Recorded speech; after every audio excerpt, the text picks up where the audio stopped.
বেশ বড় সাইজের আর মাছ এনেছে। আমি প্রথমে এই 3টে আর মাছকে খুব ভালো করে ভেজে নেব, বাকি এই 3টে মাছ পরে দেবো। আগে ওই 3টে মাছকে আগে ভালো করে ভেজে নিই। মাছগুলোকে খুব কড়া করে ভেজে নিয়েছি। এবার বাকি আরও 3 পিস মাছ আমি দিয়ে দেবো। দেখো বাকি 3 পিস মাছও আমি দিয়ে দিয়েছি। এই 3 পিস মাছকেও খুব কড়া করে আমি ভেজে নেবো।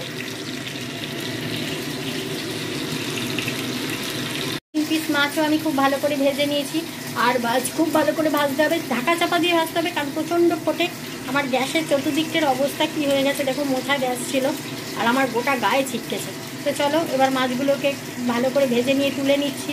এই তেলের মধ্যেই আলুগুলোকে খুব ভালো করে লাল লাল করে ভেজে নেবো। তো চলো আগে আলুগুলো ভেজে নিই। আলুগুলোকে আমি একদম লাল লাল করে ভেজে নেবো। এবার আলুগুলোকে তুলে নেবো। এবার এই তেলের মধ্যে পেঁয়াজ, তেজপাতা আর গোটা জিরে ফোড়ন দেবো। দেখো তেলের মধ্যে কাঁচা লঙ্কা, গোটা জিরে, তেজপাতা আর পেঁয়াজ ফোড়ন দিয়েছি। এবার পেঁয়াজটাকে খুব ভালো করে ভাজা ভাজা করে নেবো। পেঁয়াজটা একটু হাফ ভাজা হয়েছে, এর মধ্যে আমি টমেটো দিয়ে দেবো। এর মধ্যে নুন দিয়ে দিয়েছি টমেটো আর পেঁয়াজটাকে মজানোর জন্য। হলুদ আর ধনে গুঁড়ো, জিরে গুঁড়ো দিয়ে দিয়েছি। এর মধ্যে এবার একটু অল্প জল দিয়ে মশলাটা কষাবো। দেখো অল্প জল দিয়েছি মশলাটা কষানোর জন্য।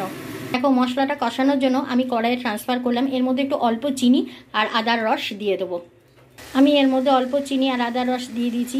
আমি ঝোলটাকে ভালো মতন কষানোর জন্য প্যান থেকে নিয়ে কড়াইয়ে দিয়ে এবার ভালো মতন মশলাটাকে কষিয়ে নেব।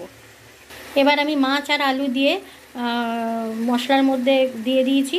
এবার ভালো করে কষিয়ে নিয়ে জল দিয়ে দেবো। জল দিয়ে নামিয়ে নেবো। নামিয়ে নিয়ে তোমাদেরকে দেখাবো। আমার আর মাছের ঝোলটা পুরোটা হয়ে গেছে। আমি 2টো বাটিতে ভাগ করে রেখেছি। তো আমি কীরকম করে মাছের ঝোলটা বানালাম, আমার চ্যানেলের পাশে থেকেও লাইক করো, কমেন্ট করো, শেয়ার করো, সাবস্ক্রাইব করো প্লিজ।